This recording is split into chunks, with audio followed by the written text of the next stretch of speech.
Welcome to Moms Don't Have Time to Read Books, hosted by me, Zibby Owens. It's an award-winning podcast with over 1,900 episodes, all featuring authors of books you love and those you have yet to discover. Listen daily 5 times a week. Then go to zibbymedia.com and learn more about what the LA Times called the Zibbyverse. Zibby Media includes Zibby's Bookshop, an independent bookstore in Santa Monica, Zibby Books Publishing, Zibby Retreats, Zibby's Book Club, and more. Go check it out at zibbymedia.com and follow me on Instagram at Zibby Owens. It'll take you where you need to go. Thanks for listening.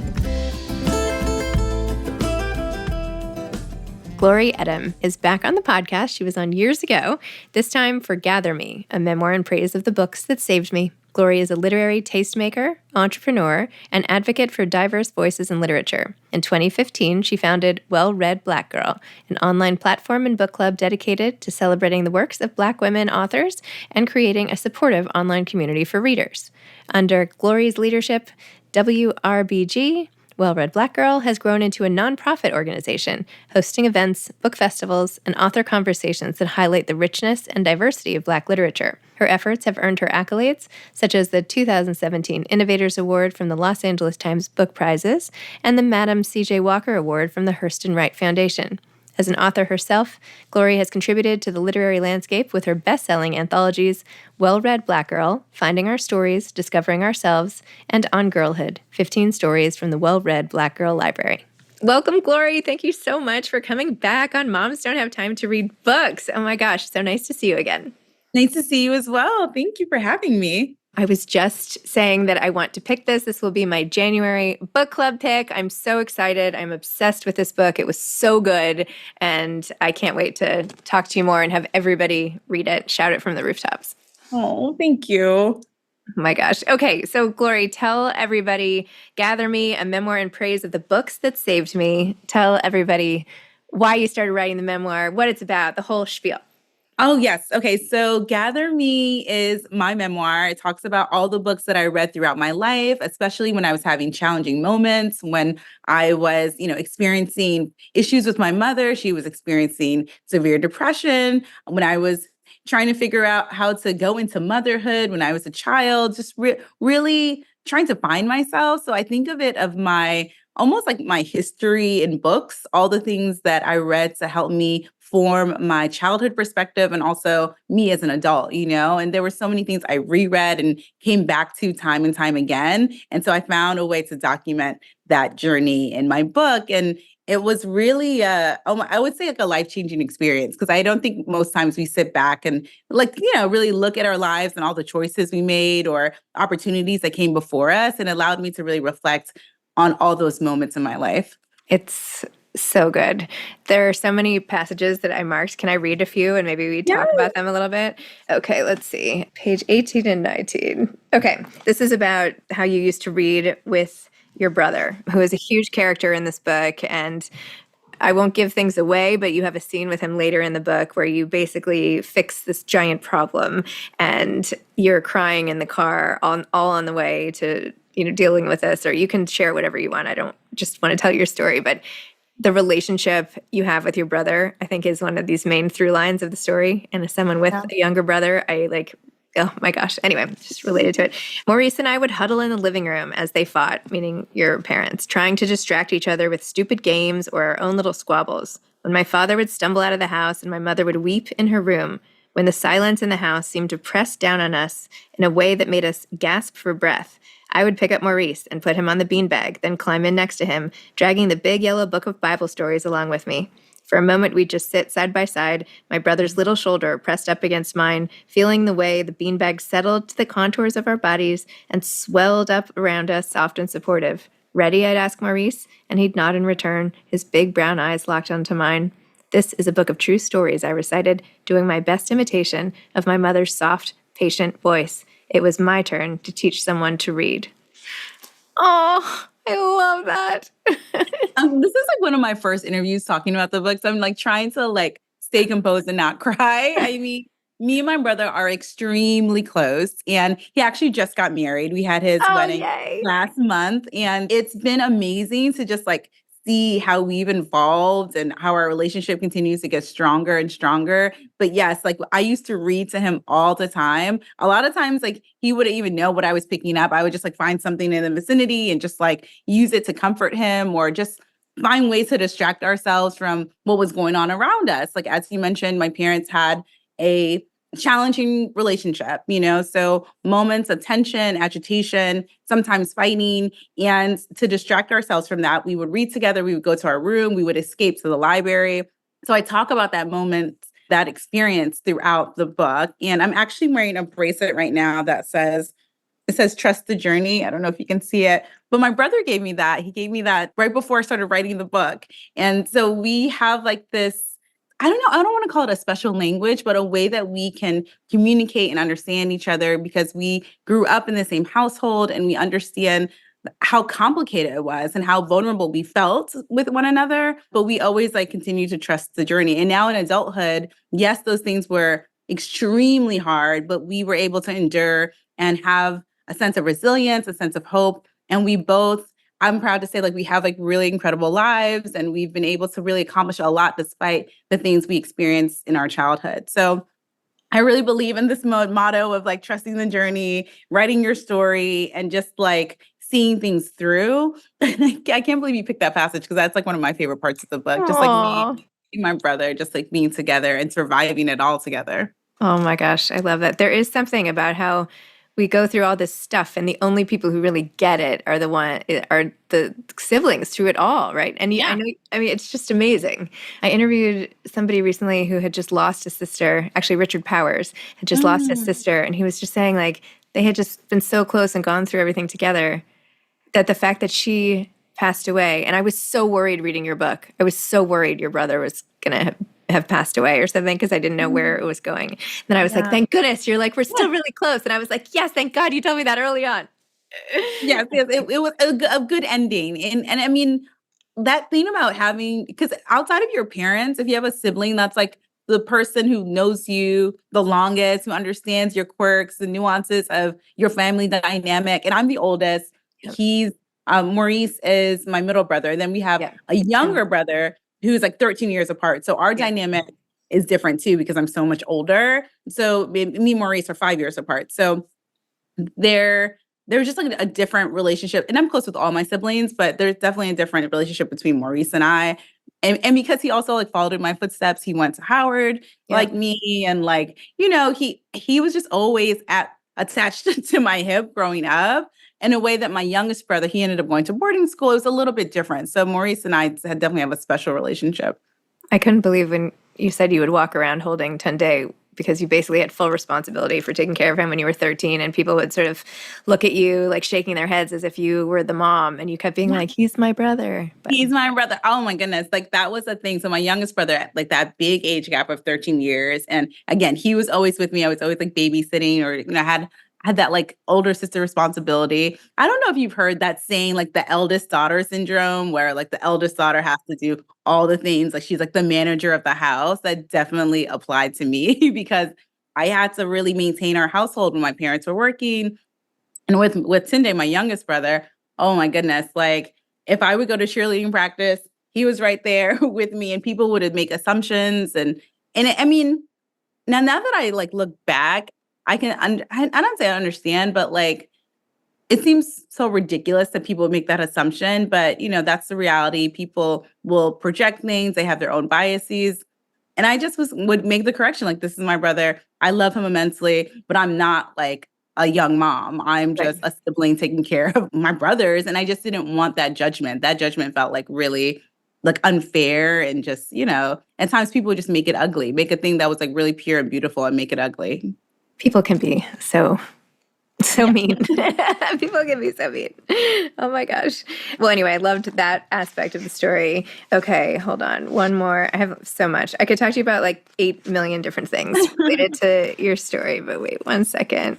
Okay, let's talk about you finding books because that is one of the obviously main through lines of the story. And you just said there's something magical about finding just the right book at just the right time. It has happened to me over and over, and it never feels like a coincidence. It feels like fate or grace. If I believed in angels, my seraphim would speak to me through printed words on a page. Oh my goodness. Yes. Oh my God. I'm like, I love hearing. I mean, maybe you should do my audiobook with me. I love hearing you. Work for hire. Yes, go. I'm happy to do it. Awesome. I like, as I think about it, writing my memoir was a journey of discovering like myself. And it was also like this process of reflection, like thinking about all the things that made me, like really a lot of the books were cemented in this idea of who I was becoming. So Mhm. Maya Angelou was a huge, huge milestone for me, reading her work, seeing her face. Like I remember like getting the book and then, back in the day, sometimes the author's face would cover the whole back cover. Yep. And just like her distinct features, like I felt like her eyes and her nose and her mouth, like we just had similar features. And I just felt like a kindred spirit, like very drawn to her photo. But then when I started reading the actual words, it was a little dense. It was like, I mean, I was like 12, 13 at the time. So the subjects were very intense. She's talking about like raising a child and sexual assault and like protesting and activism. Like she's talking about all these like really complicated things. And my mind is like, kind of like trying to keep up and understand. And at the time, I didn't really have anyone to talk to about it. So I would just like read these things and kind of take them in. And it wasn't until I was in high school that I was able to really kind of like, okay, these books are teaching me lessons and they're also providing a space for me that perhaps I'm lacking in other areas of my life. Like this isn't a space that I can necessarily go to my mom or my dad. I can have these books as a wonderful substitute and a mentorship of sorts. And some books like I would read and I wouldn't even understand the lessons until much later. Like I mentioned Little Women and how I really loved like Jo March. And I think a lot of people can relate to that because like like Little Women is like canon. Everyone reads that book. But like her being a writer, I was like so drawn to that aspect and her being independent and so like resilient, and I like all those characters and like scenes I would read, they just made me feel like, okay, this is the person I want to become. And then as I got older, I would say in adulthood, the books I selected were more intentional versus in childhood, it was kind of haphazard. I would see a book that maybe I really liked the cover or I had to read it because of my syllabus at school or something. But then in adulthood, like when I was thinking about relationships and love, like I really sought out books that I felt like would teach me lessons. And I like wrote in the margins and highlighted everything. Like I have read Salvation by Bell Hooks so many times. Like it's like ridiculous. Like I've read that book and All About Love. I've read that book so many times in different areas of my life. And sometimes it's after a breakup or sometimes it's just like this idea of resetting what and love ethic looks like. I really believe in like practicing love in all areas of my life. I'm like thinking about, romantic relationships, but I'm also thinking about my family and I'm also thinking about my son and in the community that I'm building. I want like love to be centered at that. So as I got older, the books I selected and talked about in the memoir were more intentional about who I was trying to become and how I wanted to show up in the world. So there were so many things. I'm trying to think of Nikki Giovanni. Nikki Giovanni really really did influence how I thought about politics and how I would,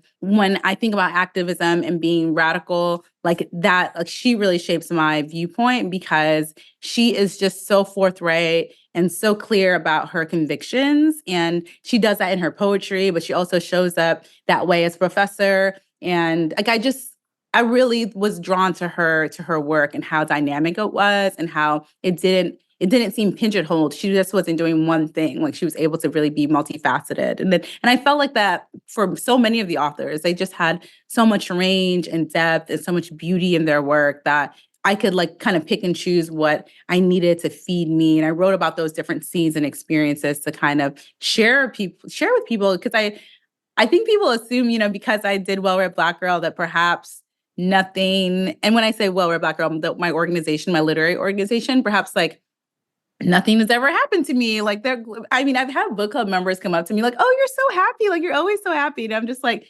"Yes." And like I'm very optimistic and hopeful, but I've also had challenging experiences and I would like to share that with people because I want them to know despite the experiences you might have, you can still accomplish a lot and you can still tell your story. You shouldn't be ashamed of that. And I couldn't have written this book 10 years ago. There's no way. I had stuff to still process through about my relationship with my mother. I hadn't become a mother myself yet. And that turn of motherhood really made me more compassionate towards my parents and made me like understand the sacrifices they made and just the willingness they had to give us a good life despite their limited resources. So there was just like this full circle moment that like I feel like within the last couple of years, like this was like the perfect time for me to write it and really understand who I am, you know. And now I'm in my 40s, I'm 40. And so I'm just like, it took like 2 decades to get there, but now that I'm here, I'm so happy. Oh my gosh, I love it. Well, I was so excited even when I heard you had a memoir because obviously interviewed you when did that come out? 4 years ago or something? Yeah, it was like 2018. Like, I mean, so much 6 years ago. Oh my gosh. Yeah. And you like came over and whatever. And I was like, and I've been following along as I've watched you grow your organization. And albeit I'm somewhat jealous, to be honest, with your like massive growth. I'm like, I can learn from her. Like, what is I doing wrong? What is she doing? I feel like honestly, I feel like we're kids. Like, I feel like it's like book club sisters. Seriously, yes. I feel like there's a beautiful like alliance of awesome book clubs on the internet in real life. And it's like we're all cousins and like we're all at the family reunion, you know? Like I feel like I learned so much from you too. And I love your imprint. Like I've been thank you. Yes, like I read all your books and your authors. Oh my gosh, you're so nice. So the feeling is mutual. It's very, very mutual. We need to take this on the road, like you and me, and maybe get like 2 other people with different communities, like tapping into all different people and do like one big event together. Wouldn't that be fun? Oh my God, that'd be so brilliant. I would love that. I would absolutely love that. Yeah. Okay, that'd be really fun. Yeah, I love it. Okay, back to more stuff from your book. Well, I do want to talk about your mom, but wait, a couple more. Hold on. Oh my God, Obama reading in the book. Oh, wait, yes. Okay. Well, this is the very last thing. I had like 20 more, but I'm going to run out of time. Let me just read one more passage on books, and then I want to talk about your mom. You said, books made me, this is a letter to your son. Books made me who I am, Zeke. Zeke, right? That's how you pronounce it? Zeke. They gave me wisdom and laughter, beauty and truth. Books challenged me and comforted me. They made me stretch and grow. Books showed me how to dream and plan. They made me cry in big, gasping, ugly sobs. Books made me furious. Sometimes they put me to sleep. Books made me nostalgic and gave me great hope for the future. They gave me a mirror to look into, a voice to my pain. They showed me a path. They lifted me to the stars. They let me escape to a new world when the world I was living in was barely survivable. I was saved by books, my little son. Books and words are what I have to offer you. They are your inheritance. They are your legacy. They are the truest manifestation of my love. Yes, Glory, that's so amazing. I mean, it's all just so amazing. It's so beautiful. One thing after the next. Oh my gosh. Oh my goodness. I'm like, I love my books, but I love my son so much. And motherhood really changed how I approached everything because like, I mean, I'm sure you understand, like, it becomes like everything is for your kids, like everything that you're building and growing and trying to like put together. It's in one way or the other, it's like a form of legacy building and it's love. It's just like, I love him so much. And I feel like I want to impart so many lessons to him. I want him to have a good understanding of the makeup of our family, which is complicated. You know, like I am first generation and I was born here in the United States. Both my parents are Nigerian, but I didn't necessarily, I go visit Nigeria a lot, but I didn't grow up in the fabric of a traditional Nigerian home in Nigeria, which is just like, that's just what it is. It's just different. I love where I'm from, but I didn't grow up there. So I feel like I'm always constantly trying to understand that duality. And now I have a child. I'm also trying to teach him about where he's from. So yes, we're going to make trips and we're going to eat the food. We're going to, learn the language, but it feels like a really immense responsibility. So I want to just be mindful about the things that I show him. And my first thing to do is like go to a book, Yeah. So he has like a little book about Nigeria. Oh, I love that. Map, and so we read things, we do things with his grandmother, and we like my brother's wedding was recently. So we had a moment where we had like a ceremony and we had like Nigerian flags. And so he can proudly say like, I'm Nigerian, he understands the flag, like I just want him to understand the history of our family. And hopefully when he's an adult and he's able to process and understand everything, he can read this and we could talk about it together And perhaps he'll continue to add to the story. If he's a writer, I would love that. Or he's an artist, a creative person, he can continue the lineage of what our story is, including his on his father's side too. There's so many beautiful attributes from his father too. So I just want him to have a very well-rounded and full understanding of who he is. And I know for me, books did that. And I hope books do that for him too. I don't want to assume, but I will be pushing that direction for sure. I feel like my greatest accomplishment as a mom is that I've raised book lovers, particularly my youngest son, who's 9, almost 10. And the other day we were leaving some activity and I was like, "How was it?" And he was like, "I'd rather just be home reading a book." Oh my gosh, that's so awesome. I know. I was like, my job here is done. Yeah, I am definitely planting seeds, and I know it's a long game, Yeah, it's a long game. Yeah. I'm just slowly but surely. But if you have any other tips, momming tips on, raising a reader, I will happily accept, because he's really into monster trucks right now. So, and trains, wheels, anything that's a vehicle, that's his jam. Again, he's 4, but I'm trying to. I think he's already going to be fine because he's surrounded by books. I think that's one of the most important things. Be surrounded by book lovers. Be surrounded by people talking about the love of books. And I mean, I'm sure you too. I take my kids to bookstores on the weekend. We go to libraries. We go to that's part of our thing. It's another book event. That's their whole life. So yeah, absolutely. Right now, I was actually trying to do clean out my books. I was like, oh, let me do a book swap with some friends. So I have some books on the floor in my living room, and he's made it into a fort, and he's been calling it Book City. And so I'm just okay, you're not reading them. And I'm please don't tear the pages, but you can play with them. So yeah, we are surrounded, so many books in the house everywhere. And so he makes his little book cities too. We had one when my son was younger, he put all the books and made pathways around the house, into different rooms. We would have to follow the books and just buy books, not blocks. I don't know.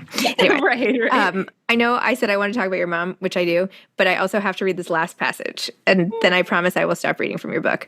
But in the book, you also chronicle your own relationships and a difficult relationship and Tony and Chris and all of the loves of your life and where you are now and love in general. And I love where you end up in the book. But here's where, can I say this or is it giving it away? Yeah, okay. You say, the next time I fall in love, this actually made me cry. I feel like I'm going to cry reading this again. The next time I fall in love, words will fly between us like shooting stars. The next time I fall in love, I will lay in my man's arms as he whispers all the things he loves about me, telling me the way he sees me. I will let his words roll over me, stoking my fire with his voice. The next time I fall in love, there will be endless poetry and prose and prayer between us. The next time I fall in love, we will sing together in the kitchen on rainy Sunday mornings. The next time I fall in love, we will yell when it is necessary. Then we will sweeten our voices and make up, humming our forgiveness. The next time I fall in love, there will be jokes told, silliness and clowning. There will be laughter that rings through our whole home. The next time I fall in love, our life will be filled with words. Oh my gosh, you're gonna make me. Oh my God. That was a really, that was probably the freshest part of my memoir, just talking about that separation and just all the things that I'm longing for and I desire in the future. That was really challenging. That definitely was the hardest part of it because I mean, I cry. It's okay. For the most part, the experiences with my mother and my father and my brothers, that has been a lot of therapy, a lot of resolution. I was in a good place to write about that because there was enough distance. I felt like I could be vulnerable and objective enough to write about that. Whereas, my separation and that was very recent. That happened during the pandemic. It was still, my son had just been born. It was a very hard decision to come to that, but I knew what was best for me and what in the future that I longed for my son. And that kind of really was my North Star. I knew I had to make this decision. So it was very hard, but I have such a clear vision of what I want in the future and the love that I want to experience. And I'm adamant about experiencing that. And I'm not going to settle or compromise. I just feel like I have a very firm understanding of who I am now. And I can even see, what drew me to that place in the beginning, because I I was a different person. I was much younger, and it's just like all these things. Like I don't even know if I can clearly articulate. There's so many things that have happened over the last couple of years, but I'm very proud to say, like, I feel like I'm in a space where I know myself. I know my value. I know my worth, and I love myself. Like I'm not compromising when it comes to that. And in that space, I was thinking so much about bell hooks. I was thinking so much about Toni Morrison. There are lines from their books that really holds me. And when I feel maybe discouraged or, the dating scene isn't as like amazing as I want it to be, I go back to that. I go back to those lines. I go back to like wanting that love that is very open and expressive and really like brings me to a place of joy and happiness. Like I don't want to be silent. I don't want my relationship to be that way either. And so it was challenging. And I know people can relate to that in so many levels, when you're making a transition, when you're deciding to leave a romantic partner or just trust yourself and love yourself, like you have to have so much conviction and trust yourself throughout the process. So I wrote that just knowing that I had to be honest with myself. I really had to be very clear about like what I wanted for my future. And I don't know. I feel good about it. I feel like it's coming, and I feel like there's just so many more possibilities in my future, love wise and otherwise. That maybe that's the second half of our tour. It's like a dating, right? Okay. It's a dating show. Yeah. Bring some romance authors. Totally. Do some setups. Yeah. But yeah, we could do our own version of like Love is Blind for books. We could totally do that. Yeah. I mean, I went through a divorce and remarriage. I get it. It's never a straight line. It's never a straight line. I put that on a shirt, Zibby. It's never a straight line. Like seriously, like and that's why I wrote like my story, because it's so true on so many levels. Whether it's your career, motherhood, relationships, it's never a straight line. Like you will just continue to have ups and downs, contours, like all kinds of things will happen, but you have to continue to trust yourself and like really like trust your intuition. And I will say for sure, that's one thing that was probably like the biggest discovery or takeaway from this writing experience and trying to like kind of pull out all these different memories. It's like, oh, like I trust myself. I know like who I am. And maybe I didn't so much when I was 19 or 20, but Glory today knows who I am, and I can like trust my decisions. Well, I dare anyone to read this and not fall in love with you. I mean it. It is so good. And even the way you start, your introduction is like the best introduction I've read ever in my life. And how in the beginning, when you describe Well-Read Black Girl and you're like, reader, I kept the shirt and left the man. And we're like, yes, like, I mean, we are rooting for you for the first page and all the stuff you go through. And oh my gosh, your mom's depression too. We didn't even have time to touch on it as much, but how you got through that and her silence for so long and how she just like came back. So much stuff. Anyway, Glory, everybody needs to read this book. I'm obsessed. You are amazing. And let's do lots more stuff together. Really. Yes, sorry, I'm like embarrassingly fawning over you here, but no. I'm a huge fan. The feeling is mutual. Like I'm ready to do all the things. I'm really grateful that this is like officially one of my like first interviews for the book. So this is a really good primer. I really appreciate you, all your work, your team. It's phenomenal. So I really want to just let you know the feeling is mutual. I've been watching and admiring and like giving emoji hearts online. I feel like that's the way we all love each other these days. Like pressing like and sharing.